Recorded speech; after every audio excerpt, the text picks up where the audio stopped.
Hello बच्चों, let's see the question. A tuning fork produces 4 beats per second with another tuning fork B of frequency 288 Hz. If fork is loaded with the little wax, number of beats per second decreases. The frequency of the fork A before loading is. The first option बच्चों 290 Hz है, second is 288 Hz, third is 292 Hz and the fourth one is 284 Hz. तो बच्चों यहाँ पर हमारा की concept हो जाएगा, आपको एक बेसिक फॉर्मूला पता होना चाहिए बीट फ्रीक्वेंसी का। ठीक है, तो बच्चों बेसिक फॉर्मूला होता है हमारा बीट फ्रीक्वेंसी का F B equals to modulus of F one minus F two. ठीक है, modulus of F one minus F two. ठीक है, अब एफ वन बेसिकली यहाँ पे आपको क्या करना है बच्चों, कैलकुलेट करना है। और क्वेश्चन में हमको एफ टू गिवन है कितना, 288 हर्ट्ज। ठीक है, ठीक है, वो बोल रहा है ना the frequency of the fork A, तो फॉर्क ए की फ्रीक्वेंसी एफ वन है, यहाँ पर मैं लिख देता हूँ यहाँ पे फॉर्क ए फ्रीक्वेंसी यहाँ पे आपको कैलकुलेट करनी है, और फॉर्क बी की जो फ्रीक्वेंसी है बच्चों वो आपको 288 हर्ट्ज दे रखी है। ठीक है, ये बेसिक चीजें आपको, ये बेसिक फॉर्मूला और ये बेसिक चीजें जो गिवन है, बस इस कंडीशन को आपको लगाना है और इजीली आप आइडेंटिफाई कर सकते हैं बच्चों। ठीक है, चलिए, तो यहाँ पे हम बात करते हैं बच्चों फॉर्मूले की। पहले तो हमने बताया आपको बीट फ्रीक्वेंसी का फॉर्मूला, तो वो होता है modulus of F one minus F two. ठीक है, और बीट फ्रीक्वेंसी कितनी है बच्चों, 4।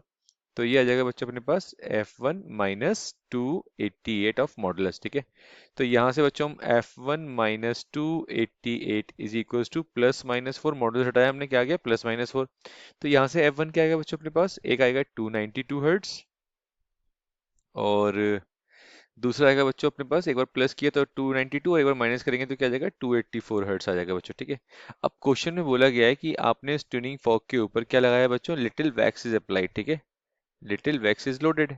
ठीक है, वैक्स इज लोडेड, जब हम वैक्स लगाते हैं तो क्वेश्चन में बोला है बीट फ्रीक्वेंसी जो है बच्चों क्या हो रही है, वो इस केस में बीट फ्रीक्वेंसी क्या हो रही है हमारी, डिक्रीज हो रही है। क्या हो रही है बच्चों, डिक्रीज। ठीक है, अब बीट फ्रीक्वेंसी डिक्रीज हो रही है। ठीक है, फॉर्मूला क्या था बीट फ्रीक्वेंसी का, ये बीट फ्रीक्वेंसी डिक्रीज हो रही है, तो हमारा F1 क्या होना चाहिए, ये वैल्यू जब डिक्रीज होगी बच्चों, तो इस केस में जो F1 है हमारा वो क्या होना चाहिए इन दो में से। ठीक है, ये 284 होना चाहिए या फिर 292 होना चाहिए।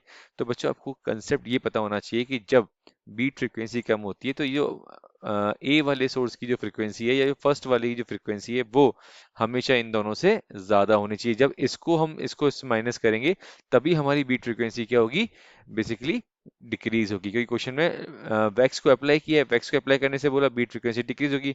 तो बीट फ्रीक्वेंसी डिक्रीज कब होगी, जब हमारी F1 की वैल्यू इन दोनों वैल्यू में से क्या हो बच्चों, हाई हो।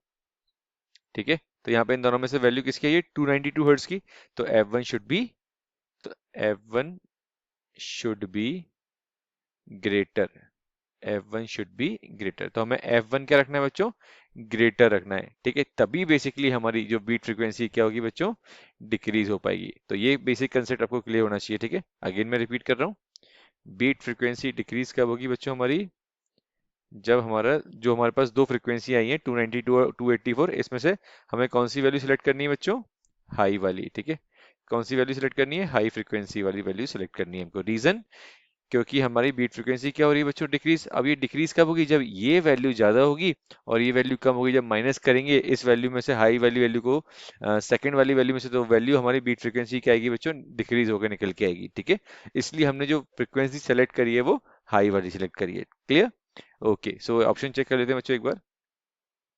तो first option is 290, it is incorrect, second is also incorrect, third option बच्चा हमारा करेक्ट है, fourth is also incorrect.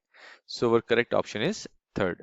So our correct option is third. I hope this solution is clear to you, all the very best बच्चों।